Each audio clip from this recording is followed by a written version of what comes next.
O Senhor esteja convosco. Ele está no meio de nós. Proclamação do Evangelho de Jesus Cristo segundo João. Glória a vós, Senhor.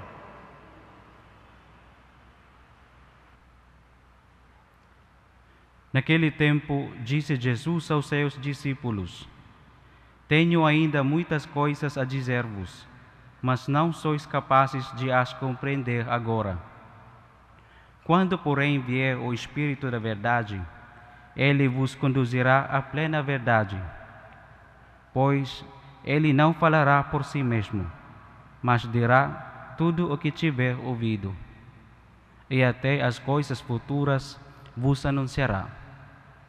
Ele me glorificará, porque receberá do que é meu, e vou-lo anunciará. Tudo o que o Pai possui é meu.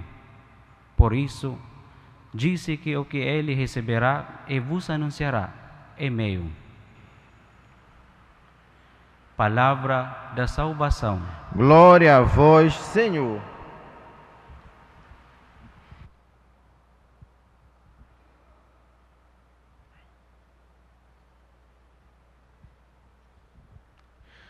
Caríssimos irmãos, Reverendíssimo Padre John, caríssimos irmãos, caríssimas irmãs, que estão hoje aqui na Basílica de Nossa Senhora de Nazaré, na Basílica Santuário de Nossa Senhora de Nazaré, e vós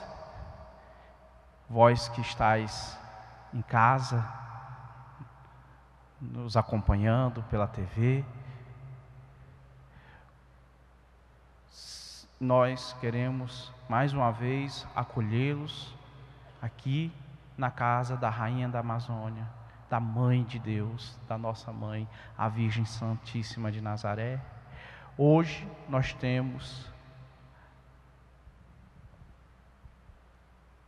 nesta semana, não só hoje, mas nos dias desta semana, nós estamos tendo nas leituras a preparação para a ascensão do Senhor. Jesus vai preparando os seus discípulos para a sua ida para o Pai.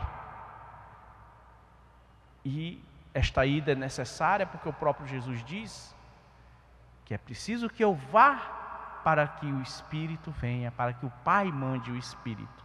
Porque o Espírito tem a função de iluminar e guiar a igreja após a Páscoa do Senhor. O Senhor volta para o Pai, mas vem o Espírito para guiar a igreja nos caminhos do mundo, levando a evangelização.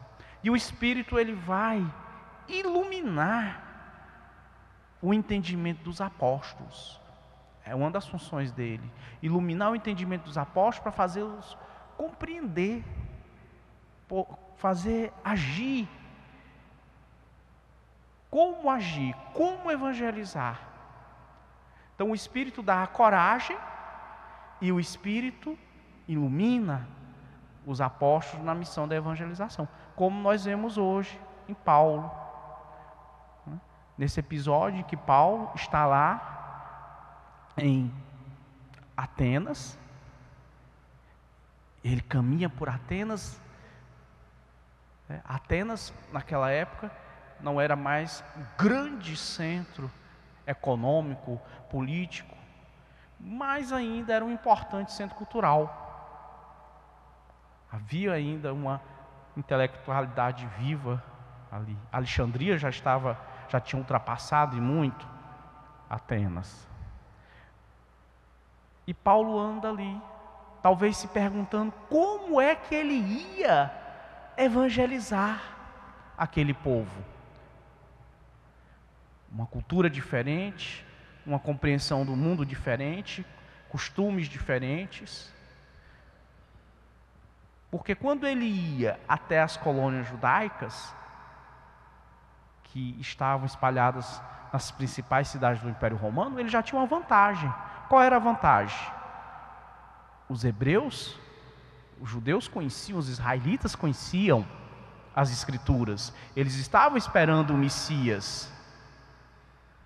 Então já havia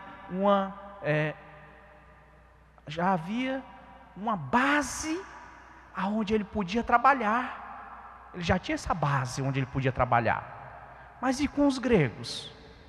Como é que ele ia fazer?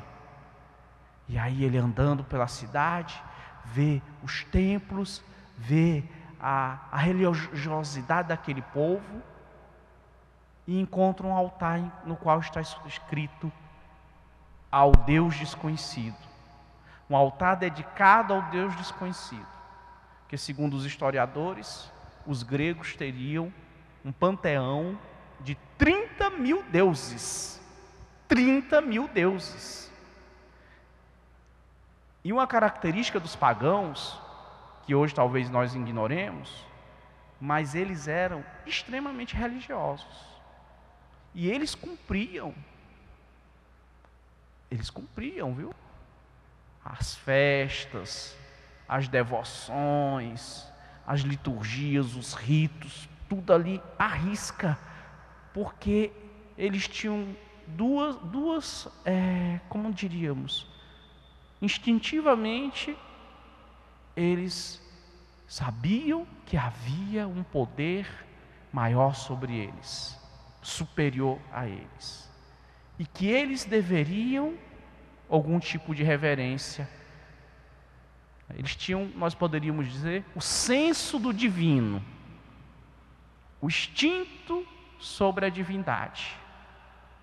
Eles tinham uma percepção da presença de Deus, distorcida, é verdade, pelo politeísmo, ou seja, pela crença em vários deuses. Mas esta intuição sobre o divino os faziam temer. E o livro do Eclesiástico nos diz que o temor é o começo da sabedoria. Mas nós não podemos ficar apenas no temor, né? Nós temos aqui do temor a sabedoria nos leva ao conhecimento, e o conhecimento nos leva ao amor. Ao amor. E aí nós passamos do temor, que pode ser, que não é apenas ter medo, mas também ter reverência. Passamos do temor à sabedoria, da sabedoria ao conhecimento e do conhecimento ao amor, porque nós sabemos que nós não amamos aquilo que nós não conhecemos. Então Paulo percebeu isso. O Espírito o iluminou. E ele chega ali, no Areópago, que era uma praça que havia em Atenas, onde se reunia a nata da intelectualidade.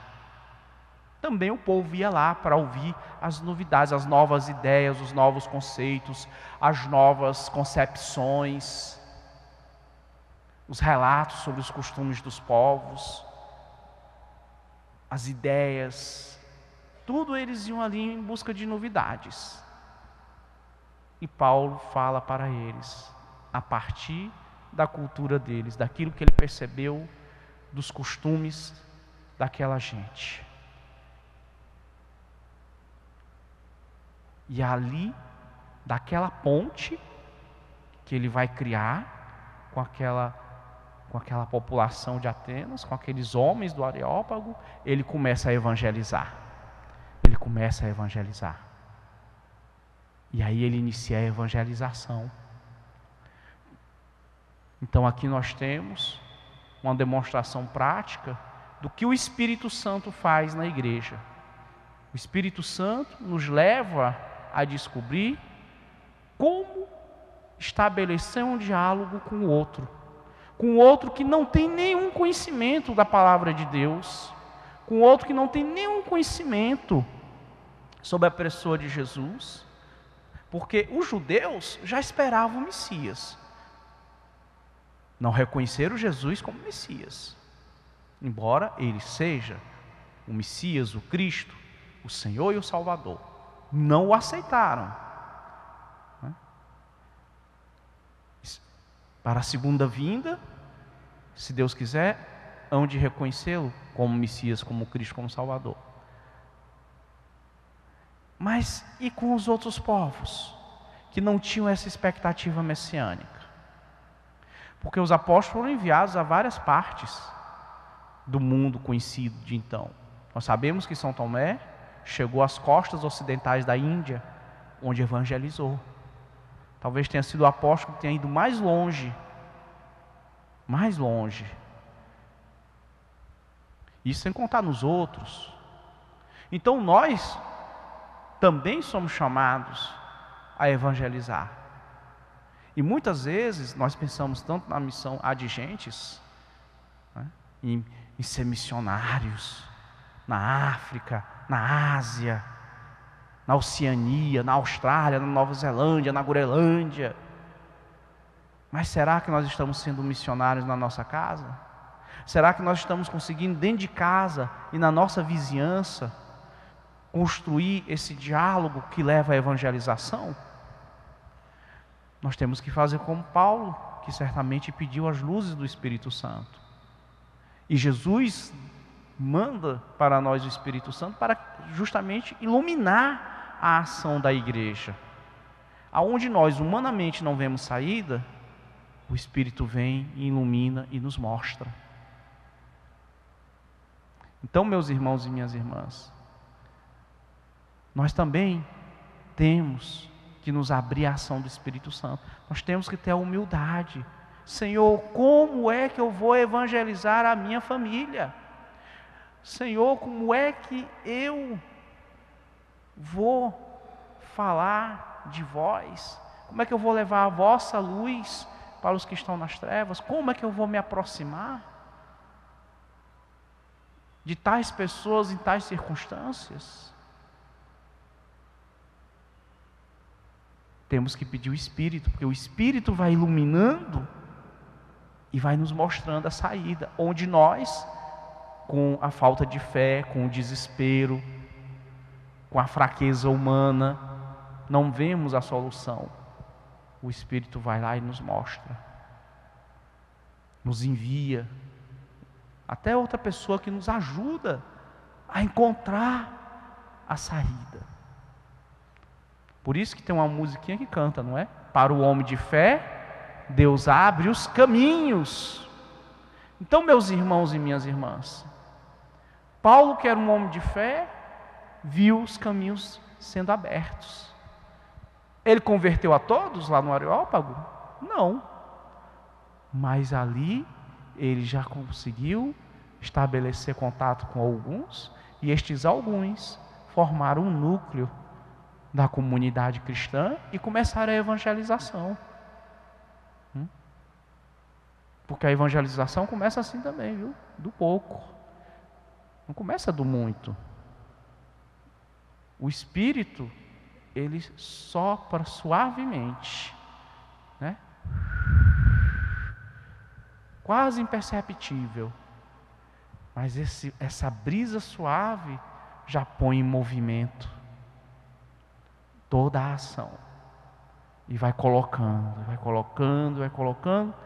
Com o passar do tempo, nós temos essa verdadeira ventania do Espírito Santo, que vai espalhando as sementes do Evangelho por todo o mundo. Meus irmãos e minhas irmãs, façamos como Paulo, que se abrindo à ação do Espírito Santo, se fez construtor de pontes com os povos pagãos, não só com os gregos, como nós sabemos, e levou até eles a luz do Evangelho, que é o próprio Jesus Cristo. Louvado seja o nosso Senhor Jesus Cristo. Para sempre seja louvado.